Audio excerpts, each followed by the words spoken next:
Bill Gates is able to do whatever he's doing is because he's using the government machinery right now. If there is no government, he will not be able to do whatever he's doing. State is the problem. Now, if there is no WHO, if there is no United Nations, then Bill Gates has no power whatsoever to force us for vaccination or whatever he's tagging or whatever he's right now planning. So it is the system, the system of the government, the state, that is enabling him to put his ideas, whatever ideas, nefarious ideas he's having in his minds, into practice, right? So that's the main problem. You remove the state, Bill Gates is powerless.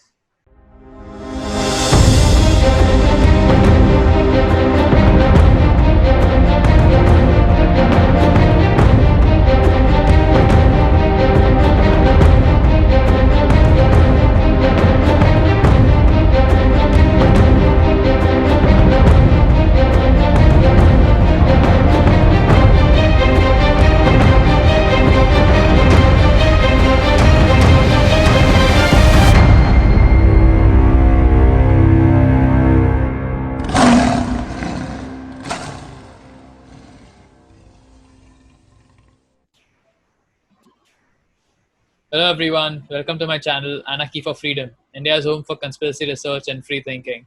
If you're new to this channel, please hit the bell icon, click the subscribe button, and like, comment, and share this video so that it reaches more people.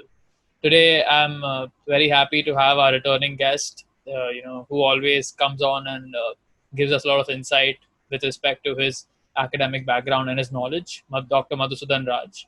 Hi, Madhusudan. Thanks for coming on again. It's great to have you here. Thank you, Johan, for again inviting me to share my ideas and make people aware about the alternatives. So we've been having a messed up last 2-3 months with everything that's been going on. No one is unaffected by the coronavirus pandemic or plandemic or scamdemic, what do you want to call it. And I wanted to do this segment today to basically talk about the economic fallout, because I'm covering the other aspects on my channel, but since we're talking about the economics and finance side of it, there's no one better and more educated to comment on this than Dr. Madhusudan, because he's an Austrian economist and he's spent almost his entire life focusing on the application of libertarian ideals towards solving society's problems, and that involves a lot of expertise in economics. So I guess, Madhusudan, where we could start with is, let's just analyze the effects of the lockdown, like what have been the economic ramifications and the, say, downstream unintended consequences of the lockdown, and probably give your views later on about how the government is trying to fix what it's caused with the lockdown. Right. Okay, so as I have discussed, previously also, let me just remove this misconception straight away out of, your audience's mind, that coronavirus is somehow responsible for the economic condition, the horrible economic condition that we are seeing right now. That is not the case, because as I have said, even before the coronavirus arrived, the world economy was struggling. It was struggling because of years of government manipulation, interventionist policies, and central bankers inflationary policies. So if you remember, since the beginning of the 20th century, the governments all around the world are becoming bigger and bigger. And beginning with 1913, the central bank in America was established, and then the central bankers really started messing up with the economy. So at that time, when central bank was established in USA in 1913, they had immediately the Great Depression in 1929. Now, those who want to understand deeply how central banks' manipulation of interest rate by increasing the supply of money creates the phenomenon of business cycle, I will advise them to read a couple of books like Murray Rothbard's The America's Great Depression, or Hayek's Prices and Production, and other such literature. But as I said, that particular policy of central bank of inflationism and governments bigger and bigger size and their heavy control and regulation of the market had already created lots of problem in the world economy, and Indian economy was struggling since long, and particularly since this present government came to power in 2014. So one after another policies this BJP government is following, like demonetization and GST, and after that the NRC and CAA protests were going on. Demonetization really broke the back of the camel. It really hammered the economy in the sense that it created a lot of problem for the informal sector. If you know, the Indian economy is basically 85-87% informal sector and only 15-13% formal sector. So in that case, when you're going to withdraw 85-87% of total money supply out of the economy, and where economy is around 90-95% cash economy, it really broke the back of the informal sector of the Indian economy. And that informal sector is what runs this country. Formal sector is a very small segment of that. So economy was already struggling before the coronavirus came.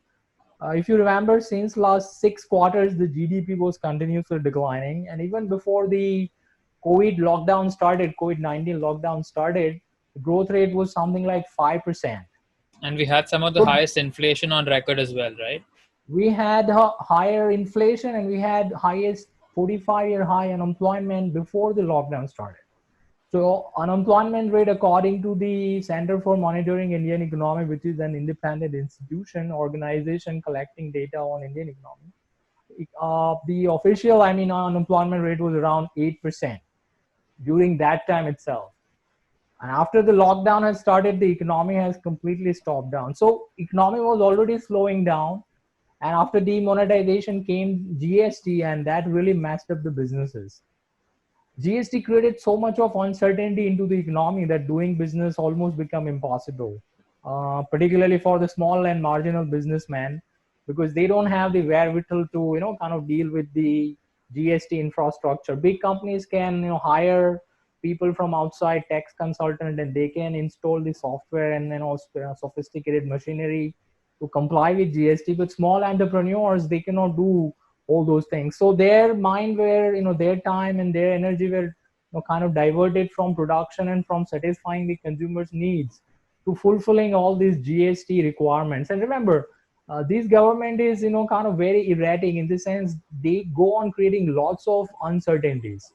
So they will bring in one rule, and the very next day, or in evening itself, they will change the rule and something else will come. And there is very little coordination going on between different departments of the government, even local government. So for example, during the lockdown, if the local administration will say that there will be curfew after 7 p.m., the police will do something else.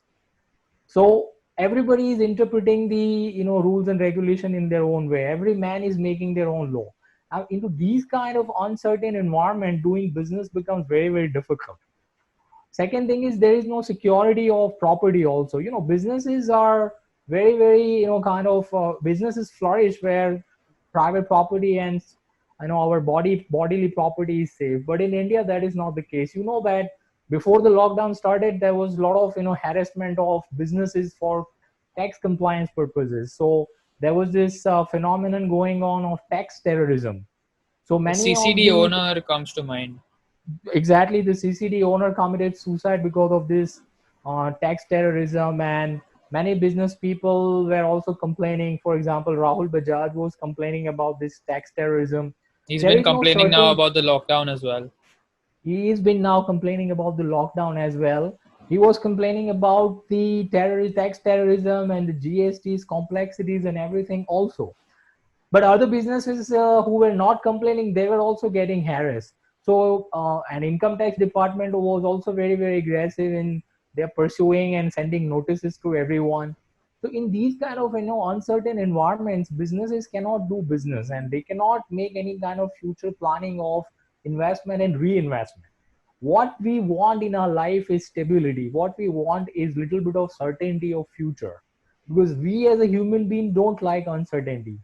We like some pattern, and then we want to follow that so that we don't have to think much about everything. Now all the time is going into circumventing all this kind of complex maze of rules and regulation.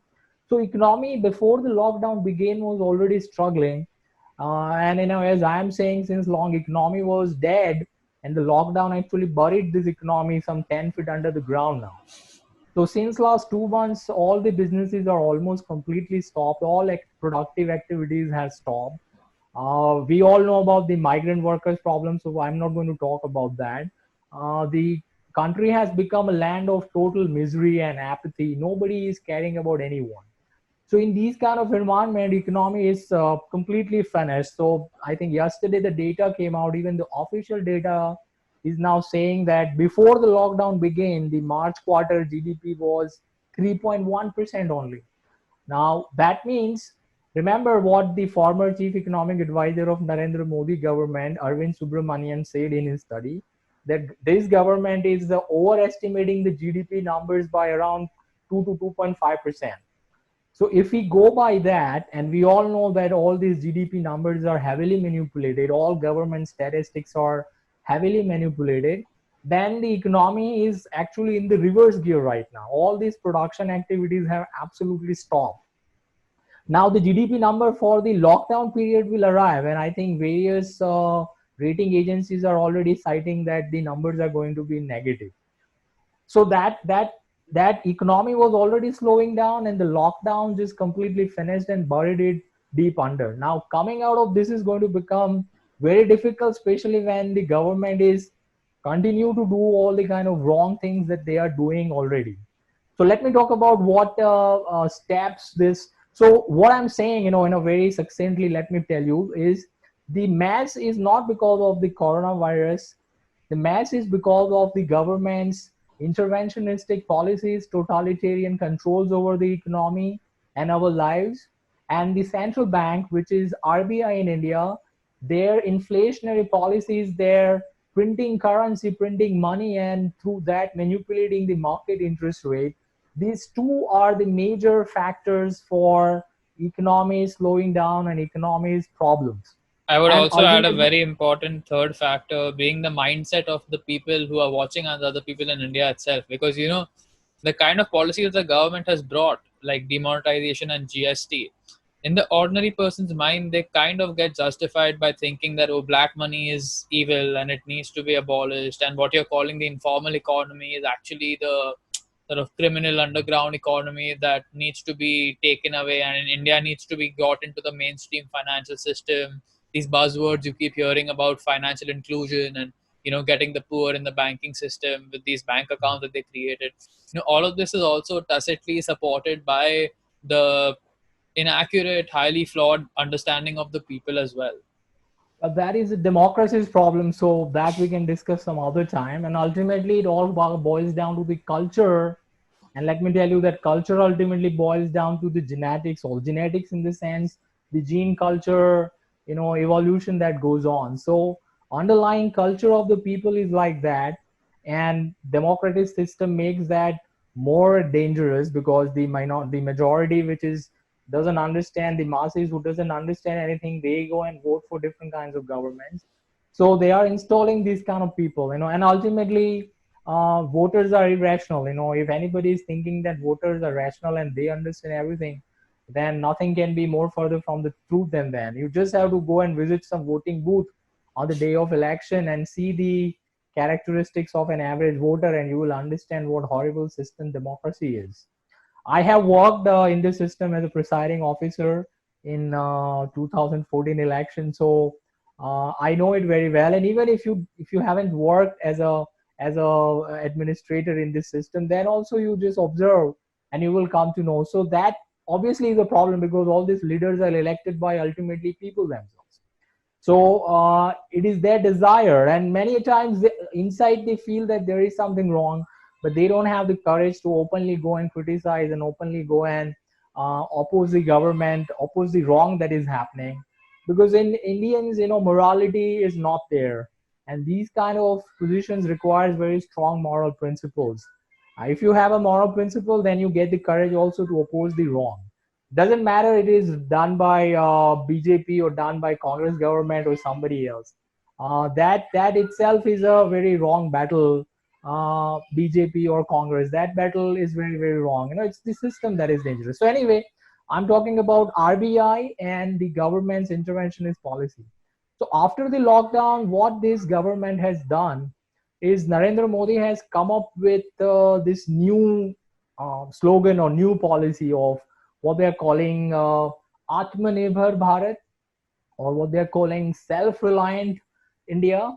So when I heard that, I was like, I don't know what these people are thinking, because during this lockdown, very serious thinking was required that how we can bring the economy out of the ground, which is buried inside, and kickstart everything. Actually, it is not very difficult if they can just remove all the regulations and interventions, and if they can abolish the GST or bring down the rates very, very drastically, income tax, etc., then I think economy will come back roaringly very quickly, because people always want to work. The problem is government is getting in between ourselves and our work. So if they just get out and just give up their power, politicians, then it is not at all difficult for the economy to come back.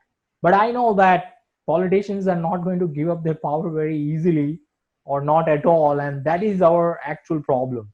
What we require is a political will in the country for doing the right thing. So Atmanirbhar Bharat is, I mean, very, very illogical idea, because if you remember, human beings came out of forests some 4 million years ago, and they started trading with each other. So the reason why we are prosperous right now is because we are the only species which trades with each other. So exchanging goods is what makes us rich. So for example, if you have a tie and if I have a pen, if you don't require your tie and you require my pen, and I don't require my tie and I require your pen, then what we can do is we can both benefit by exchanging your tie for my pen. So you cannot produce your tie on your own, and I cannot produce my pen on your own. So what we can do is we can exchange. So we came out of the forest jungle with this very peculiar characteristic of trading. We started trading with family members first, and our local tribe of relatives, and then the area started expanding, and now we started exchanging, trading with complete strangers, and that is foreigners. So trade is what makes us rich. It's what makes the civilization possible. So the whole idea of self-reliance is illogical. It's not very sound idea, because if you want to expose the fallacy which is inherent into the idea of self-reliance, then we can use the logical method of reductio ad absurdum. That means just stretch the logic of self-reliance to its ultimate limit, and we will understand that how illogical and how unsound the whole idea is. So for example, right now they are telling us to become self-reliant inside India. That means we don't have to trade with the foreigners like the Chinese or the Japanese or the Americans. So why just stop there? Why become self-reliant only up to that limit? Why not, for example, the people of Delhi, they become self-reliant and they stop trading with people of Haryana or people of Punjab or people of Gujarat? Why not you sitting in Mumbai only trade with Mumbaikars? Why you trade with Gujarati people? And in Mumbai also, suppose if you are living in Matunga, then why you trade with people of Churchgate, or why deal with people of Andheri, for example? You can just trade with people who are living in Matunga. Why only in Matunga? If your society is there, suppose your society's name is White House Apartment, which is my society's name, then you only trade with the residents of White House. Why stop there? Why trade with them? Become completely self-reliant and stop trading with anybody and start producing everything on your own. Now you tell me, can you produce everything on your own? No. I cannot produce the shirt that I'm wearing right now. I cannot produce the microphone that I'm using right now. I cannot produce the ring that I'm wearing right now, or the trouser or the shoes that I'm wearing right now. You cannot produce all the things that you're using right now. Nobody can produce everything on their own. So if we really want to become self-reliant, then we have to go naked. We have to go back to jungle from where we are coming. So the whole idea of self-reliance is very unsound. What India right now needs is all kind of foreign help, right? For example, free trade with outside people is not only going to help the economy, but it will also help bring in the cultural changes in India, the culture that I'm talking about. So in India, the culture is collective. We don't have the idea of individual. We don't have the idea of freedom and liberty in this country. Nobody understands what freedom is. If you talk with somebody, then for them freedom means they can go and do whatever they want to. If they want to break down, a fan or somebody's TV, that's what they call freedom, which is not true. Freedom is basically a negative concept. It means what you cannot do with other people. So this culture has to come first. See, the solutions are much easy. Like if you want to bring the economy out of the recession or whatever problem it is finding itself right now, remove intervention, allow the system to work. We can say capitalism market will work, but then the problem is the underlying culture of the people. We don't have the idea of individual in this country, so nobody understands what is individual right. Nobody understands private property. When you understand the idea of individual, then you understand the idea of private property, self ownership first. And for example, this mouse that I'm holding, that is my property, but nobody understands that right now. And without this regime of private property rights, you cannot have a market. You cannot have market, you cannot have the capitalist system. So that culture will change if you're going to trade with outside people. For example, we trade with Britishers, we go there, they come here, their work culture will come to India. We hire the white people, we hire the Chinese, we hire the Japanese, we hire the Taiwanese, they hire us because some kind of skills they don't have, the skills that they are having, we don't have. And these kind of cultural interaction exchanges will bring in new values, and interaction, this kind of cultural interaction will change the Indian culture over a period of time. And then we can expect better things to happen in this country. Now, when you're going to lock yourself inside your country, when you're going to raise the wall of protectionism, you're not going to interact with anyone. What is going to happen is the Indian society is going to stagnate now. Now, stagnation means it is going to stink ultimately. Stagnated water will start stinking, right? And ultimately, it will decay and the society will fall apart because there is no infusion of fresh ideas coming from outside. The competition will die out because the Indian, traders, Indian entrepreneurs, sellers, producers will not have to compete with the foreign competitors. So they can just relax and continue to provide the suboptimal, inferior, horrible goods and services to their customers. We all will be compelled to buy from them because the government is simply going to stop the foreign trade. They're going to raise, barriers, tariff barriers, and import quotas and everything. So we will be forced to use inferior services. So our standard of living is basically going to go down. And remember, when consumers are losers, the whole society is a loser because at the end of the day, consumers are everything. So entrepreneurs are not going to learn anything. Society is not going to learn anything. Other people, because we will have to spend more money now because the locally manufactured items are going to be very costly. And that was the reason why we were buying the goods from outside, because outside goods were cheaper and of better quality. So now we will be forced to spend more money. That means we have little money left to buy other things. So other manufacturers in India, they are going to struggle because of this Atmanirbhar or self-reliant India policy. It's very funny thing. Whenever these things I hear, I keep on remembering Jawaharlal Nehru. Remember, this government very much criticizes Jawaharlal Nehru. But whatever policies I am seeing Narendra Modi following, it just reminds me of what Nehru was doing. So Nehru was also for very heavy central planning. This government is also about very heavy central planning. Nothing must escape the control of Delhi, PMO. Everything must go through them. They must say yes and no, only then a muscle can move into this country. Nehru was like that. He also opted for import substitution and inward looking policies. That means he did not allow foreign trade. Now I can understand during Nehru's time because the phobia of East India Company was still there. People were worrying that if the foreign MNCs will be allowed to do business in India, then they will again capture India like what the British East India Company did. That is That kind of exactly, fear. just to play devil's advocate a little bit, that is exactly the worry that a lot of people have right now.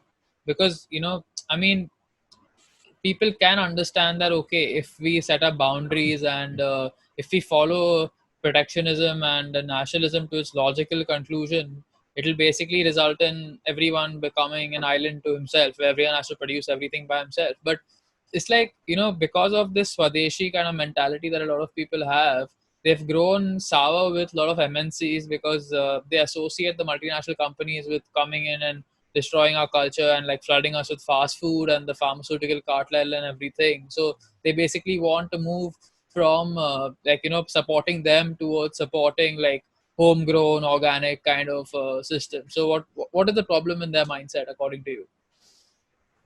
I think what is so great about the Indian culture, I don't understand. I mean, see, every culture has its pluses and minuses.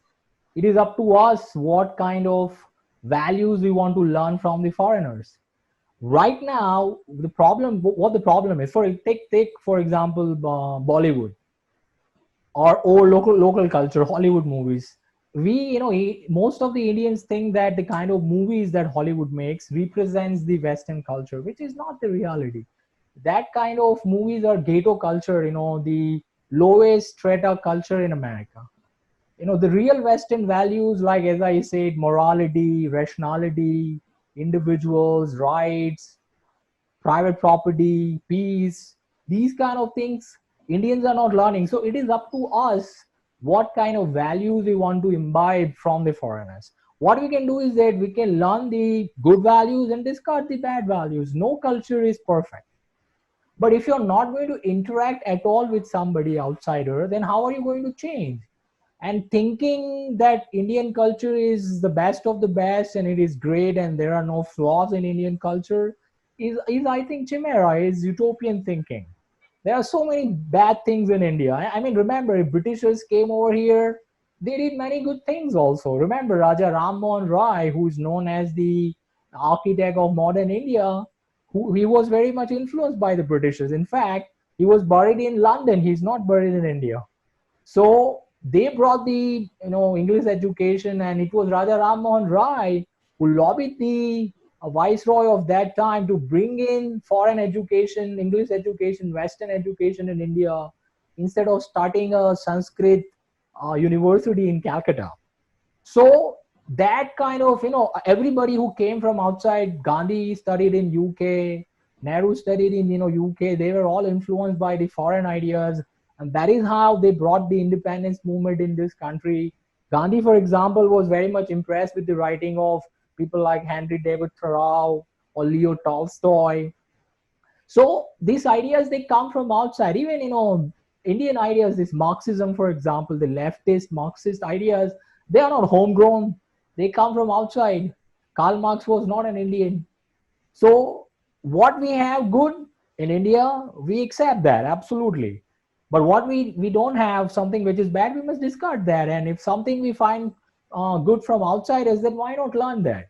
And So if I can give some of interaction. my own views as well on this, I would say to these people who think like this, it's like, just because we are trading with people from the outside doesn't necessarily mean you have to support these big multinationals who are like, trying to basically like make us sick and not have our best interests at heart. But you can always, support local homegrown or like businesses that have their morals in line with yours, but who are from outside, and that still results in more prosperity because if someone outside who can produce the product at a better quality and a lower price than someone in your neighboring vicinity, you're going to be more profitable at the end of the day, and you're still going to keep your morals and values and probably learn something from outside cultures that we don't have. And what Madhusudan is saying is very true. This is the reason that even though we had such a big Indian freedom movement and like we overthrew the British and everything, there's still barely an understanding of like true freedom or liberty in this country. And I think like importing some of the ideas from the West, from the classical liberal tradition that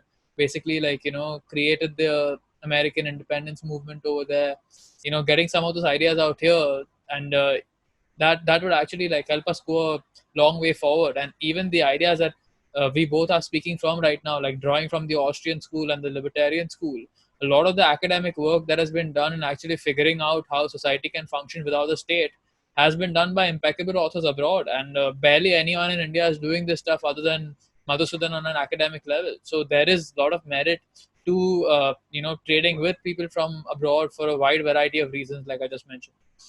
Right, and understand these MNCs can exploit the conditions in India because they are using the government machinery of this country. So I will not blame them. Remember, British East India Company did not come to do whatever they were doing. They came here for trading. What happened is they found out that the local rulers were fighting with each other, and then because of that fight there was some kind of vacuum of power being created, so they were just filling that vacuum. I mean, they did not come here to attack anyone, they just came to trade with Indians. It were the Indian rulers who were inviting them to help them, in their battle with the local rulers. So the problem again is with the local culture. And the problem I mean, ultimately just comes down to the belief in authority itself, because as long as people continue to believe in authority, then someone right. can come and hijack that government and take over the machinery, and then you have to obey them, which is So that exactly is what your happened. problem. Yeah. So that is your problem. If a handful of Britishers can rule over crores of Indians, then I don't see that as a problem with Britishers. I see that as a problem with Indians. Yeah. It is your culture that allowed the Britishers to, rule for 250 years in this country. Very true. So Yeah. Indians So need to do a lot of, introspection. Instead of blaming outsiders all the time is not going to help, right? You look at yourself in the mirror, right? That is where the problem is, and you cannot change somebody who is, a foreign or other person. You can change yourself. So you change yourself and the society will change. That's what Gandhi said. very true. I wholeheartedly agree with that. Maybe now we can talk a little bit about the solutions the government has proposed to the unnecessary and immoral lockdown, in my opinion, that they implemented themselves. What are the ramifications going to be of these packages that the government is announcing, of like figures like 20 lakh crores and all these big subsidies being given to industries and stuff? Like, what is the actual impact of that going to be in terms of inflation and like eventually hyperinflation and the other downstream consequences of all this? Right. So as you said, we are risking hyperinflation right now. Remember this 20 lakh crore, or what they're calling 20 trillion rupees. Out of that, around 8 to 9 trillion rupees are already being printed by the RBI. So government is saying that this is not going to add into their fiscal deficit because RBI is printing it. Now, obviously, this is nothing but monetizing the deficit. So when RBI is printing and pushing so much of money into the economy, that money is going to go into some sector, and it will start to slowly lift the prices. So we are actually risking a hyperinflation kind of situation right now. Why hyperinflation? Because on one side the production is not taking place, it is completely stagnant right now, and on the other side government is putting money into business people's and poor people's hand. They are going to go and spend that money, so the demand for money is going to go down, and the supply of money is already high. So that is going to reduce the purchasing power of rupees. Actually, that means higher prices. And once the inflation goes out of hand like 50-100%, then as I said, the government will not be able to bring it back because it feeds on expectation. If we expect prices to go up, we go and spend, and at the moment we go and spend, that becomes a self-fulfilling prophecy. Prices go up, we again go and spend, and then it goes out of hand. So by printing so much of money, RBI is actually risking hyperinflation. The second thing is, it is just going to destroy, further damage the capital and production structure. As I said, the manipulation of interest rate. Remember, they again reduced the interest rate in last MPC meeting.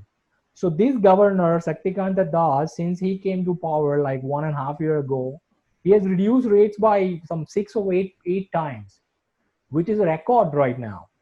So interest rates are historically low. That is going to distort the whole production structure. That means the money is going to flow into the direction where it is actually not needed, because the decisions of investments are taken by the central bankers and the government. So government will say that let this loan go into this sector, or let the money flow into that sector. Now it is not necessary that that sector, whatever goods that sector is producing, is actually demanded by the consumer. So what we are going to do is we are going to produce so many cars, for example, or so many apartment buildings, and they are going to remain unused, like what already happened. Now the auto bubble is bursting and the real estate bubble is bursting. With this $8 trillion and all the money that government is going to spend, they're just going to create more new bubbles. And these new bubbles are going to burst in future, destroying the capital base of our economy. With historically low interest rates, governments are now discouraging saving.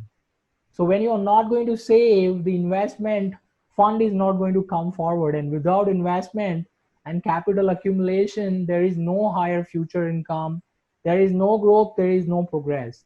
So all these policies that the government is following right now, and they think that it is consumption that is important. Consumption is never important. It is the production that is very important, because remember, without producing anything, you cannot consume. So all these policies are just going to waste tremendous amount of resources in the already resource poor country like India. So that ultimately means overall, if I have to tell you very quickly, a poor future. So we are becoming poorer and poorer as the days are going by, because we are destroying our capital and production structure. We are wasting our resources.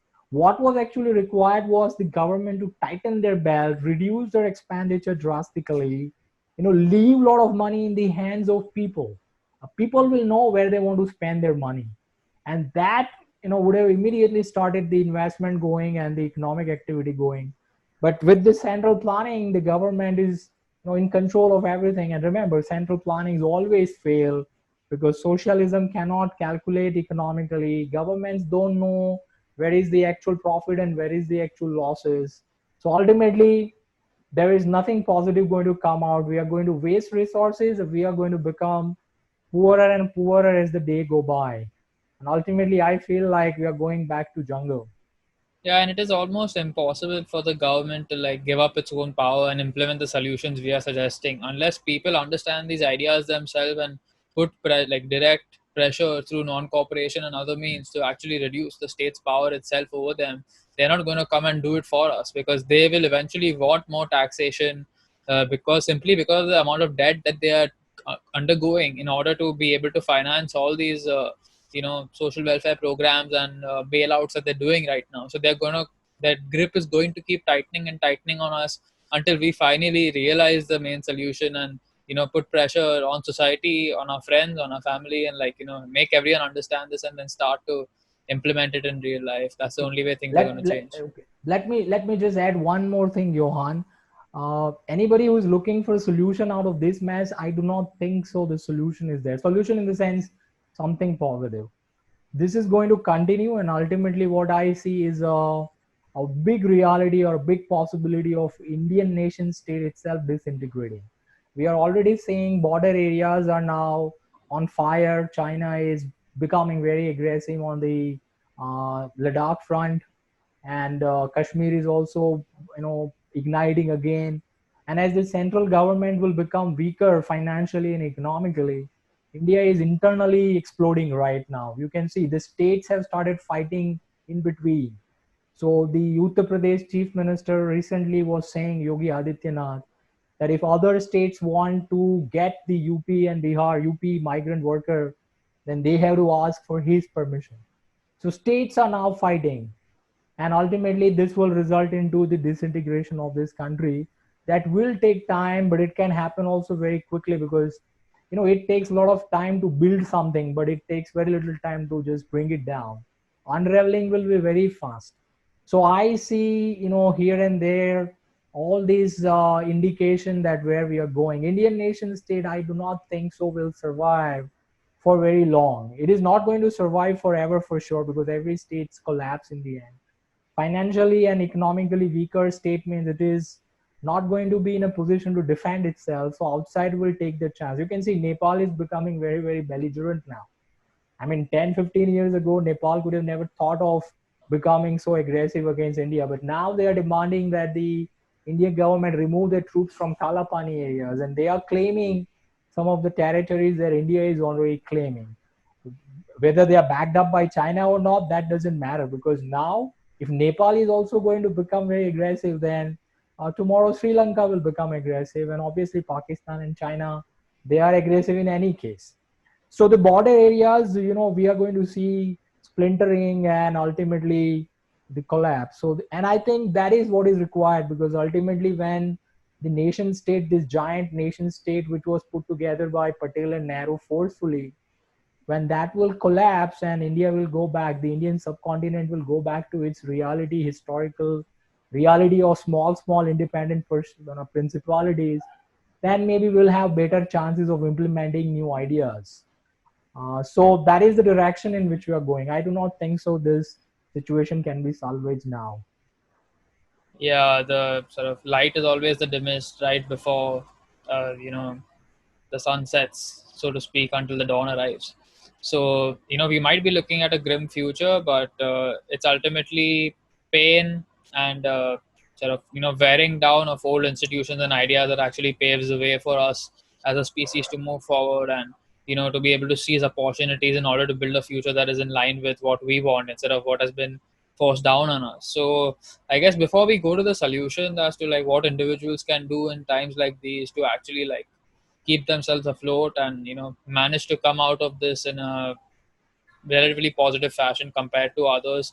I guess maybe you can just give your views on the labor laws. Like they're sort of the government is meddling with the labor laws right now, and they're sort of removing them to some extent. Although this is not like what we would want ideally, and they're also like telling entrepreneurs and to pay salaries to people and stuff. So what are the kind of effects of that? Because a lot of good-hearted people, they see the condition of the migrants and other people, and they're like, no, like these people need some kind of living wage in order to survive, and they're all for the government forcing the companies to pay. But like it always comes down to praxeology. Like if you just follow the science of human action, if it is not profitable for an entrepreneur to hire someone, like why are they going to pay them at that price? So just discuss the downstream consequences of these policies that people perceive to be good.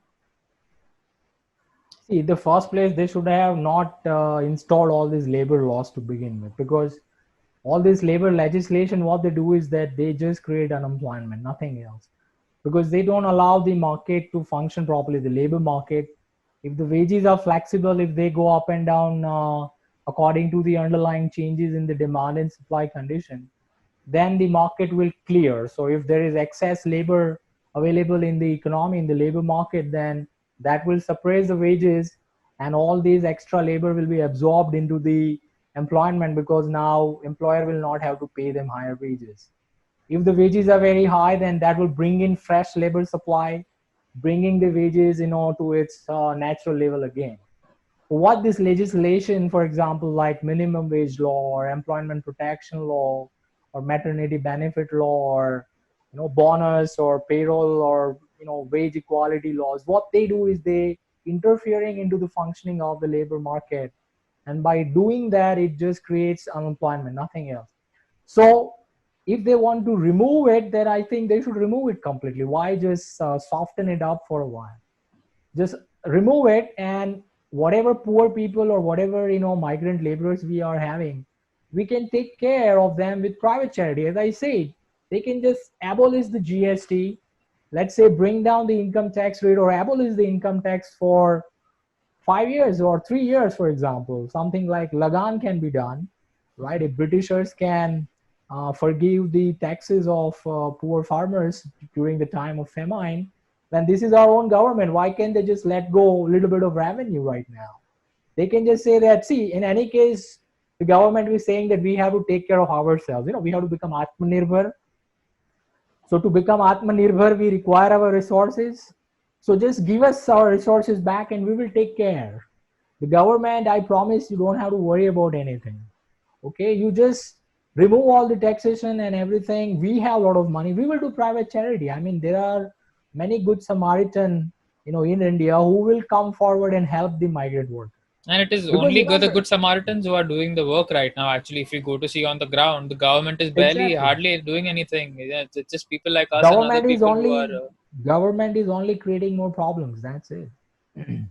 yeah. So ultimately, we are helping each other, the society members. The government will be nowhere. I remember when in 2006 we experienced big floods in Surat city, and after that we conducted survey, and we found out that people were helping each other. There was no government helping anybody, and that is what we are seeing even today, where the migrant workers are walking, the local villagers are coming out and giving them food and giving them water and giving them shelter, and individuals, good Samaritans, are coming out and helping everybody.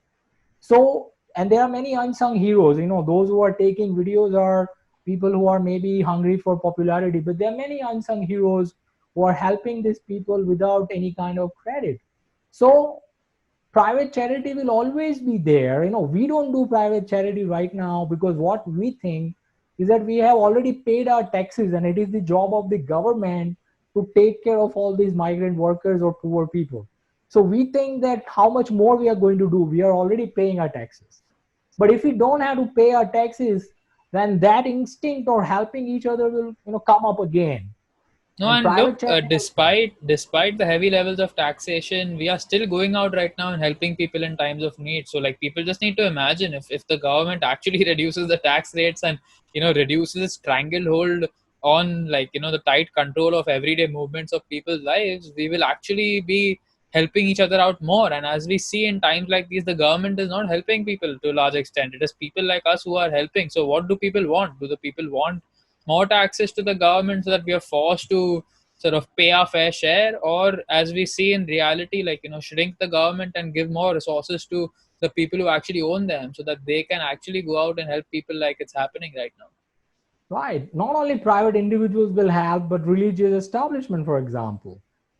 Remember, before government, there were temples and mosques and churches. They used to do the welfare work. So they will come forward. They have huge resources. They can, for a while, take care of all these people. And once they are on their own, once they start doing their work, they can go back and start employment, and they can on their own living. They don't have to be helped forever. They just need the help for when this lockdown or whatever is pandemic is going on. So religious institutions will come up, local charity establishments will come up, philanthropists will come up. I'm sure many business people will do that, right? So many alternative institutions which the state has killed right now, so that we individual only depend on the state, on the government, they will automatically spring up, and society will bring in the order. There is no kind of sense in thinking that without the government we cannot survive or we cannot organize our society. Far from the truth. We will be able to survive, not only survive but thrive, and bring a lot of order into our society. It is this government, not just the BJP government. I'm saying the system, the government system, on its own, the state is creating all these problems for us.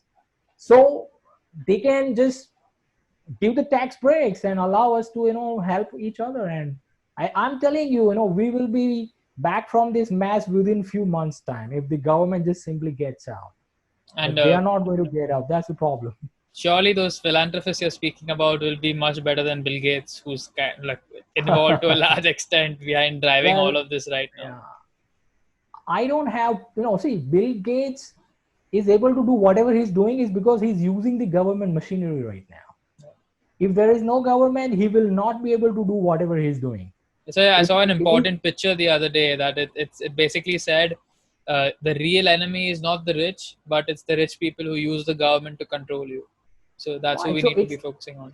exactly, so the state is the problem. Now, if there is no WHO, if there is no United Nations, then Bill Gates has no power whatsoever to force us for vaccination or whatever he's tagging or whatever he's right now planning. So it is the system, the system of the government, the state, that is enabling him to put his ideas, whatever ideas, nefarious ideas he's having in his minds, into practice, right? So that's the main problem. You remove the state, Bill Gates is powerless. Very true. Yeah. So let's end on a more positive note because we've given people some grim predictions of what's to come.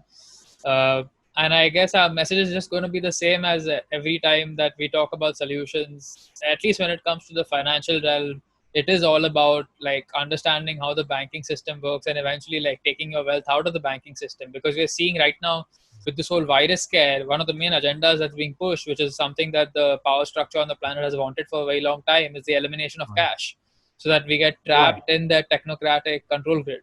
So, Right. Yeah. maybe just touch on like what people need to do in order to secure their wealth at this time. Because I think Right. that's very important for Right. people to understand. Right. Right. I just missed mentioning that the banking crisis also is coming, because all these loans that these banks are pushing, it is not going to come back. It is going to result into NPA. And remember, before the lockdown started, many banks were already collapsing. That is only going to accelerate. So in these kind of times, when banks are inherently insolvent all the time, they're just going to come crashing down. So putting so much of money in the banks is going to be a big risk.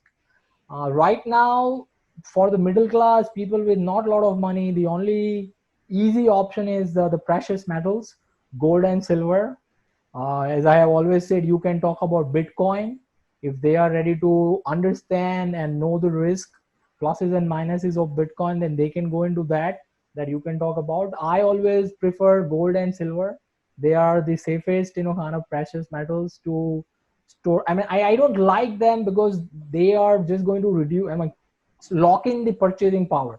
So economy is not going to benefit. But what can we do right now? Because right now safety is the big concern. Growth or progress or increasing income is not at all an issue. Right now, the biggest worry is whatever we have on how to safeguard it. And And that is the reason why. this is the biggest problem with the government, right? Because they demonize gold, saying it's unproductive and it doesn't really help the economy. But that's not true at all. It is very, very productive for people like us because it saves us from the inflationary policies, which they don't want basically. Right, productivity comes next. First comes life. So productivity will be there when we are alive. If we are going to die, then what are we going to do with productivity? So as I said, safety is first issue right now. Growth and progress will be later on when things become certain, when we know that our property and our asset, our wealth is going to be safe in this country, then we can start investing. As long as that is not the case, forget about investing right now. You have to just safeguard your life and your property right now, and nothing better than gold and silver. Remember, prices have already started to go up, and they will continue to rise with the inflation. So that is like, see gold as an insurance policy. Don't see as an investment vehicle, because it is not. See it as a cash, hard cash in your hand. You can, it's very liquid. Just go and use it in the market if you want to buy something. So that is one thing. Second thing is diversification of risk geographically. Very rich people can think of investing abroad, safeguarding their income by putting that abroad. But remember, overall world situation is becoming horrible. Hong Kong is also not safe now. So what else can be more safer?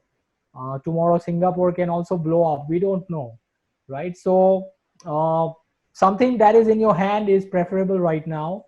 And then look for better jurisdiction, geographic, political jurisdiction, legal jurisdiction, a government which is not going to fleece you very much, which is not going to tax you very highly. Maybe if you can immigrate or emigrate there, you can just leave this country there. So diversification of risk is very important. Safeguarding life, not from the coronavirus. Coronavirus is not very dangerous, but safeguarding your life from these government parasites is what is important. The state parasites is what is of priority right now. Very true. Yeah, I totally wholeheartedly agree with that. And the reason that I have always been so bullish on Bitcoin is because although I give a lot of importance to the precious metals and I hold significant amount of value in both of them, but the problem that we're facing right now is the government is surely going to get tyrannical and they're going to come after our assets if they start to go insolvent. We've seen this happening in cases in the past in America that the government has always tried to go for people's gold. And even here in India, I think since a couple of years there's been talk of trying to get people's gold in through the sovereign gold bond scheme, and trying to crack down on temples saying that they do have too much stored gold in them. So Bitcoin is kind of a very good complement to gold because it lets you store your value in a form that is unconfiscatable. Because I mean, although you want something that's physically there with you, which will be acceptable in times where you say you want to trade with someone and cash is not an option with the way the money is losing its purchasing power right now. But Bitcoin also lets you keep some of your value in a way that can't come and be stolen from you in a, say, a government crackdown or a government freezing your assets or something. So that's the reason why I think both are sort of complementary and important. Okay. Definitely, yeah. So I guess that's the note we can end on, and I hope people appreciate all the work you're doing and all the ideas you're trying to spread with awakening Indian people. Because I mean, to most people hearing this, I'm sure they've never heard any of these perspectives on television or in the education system.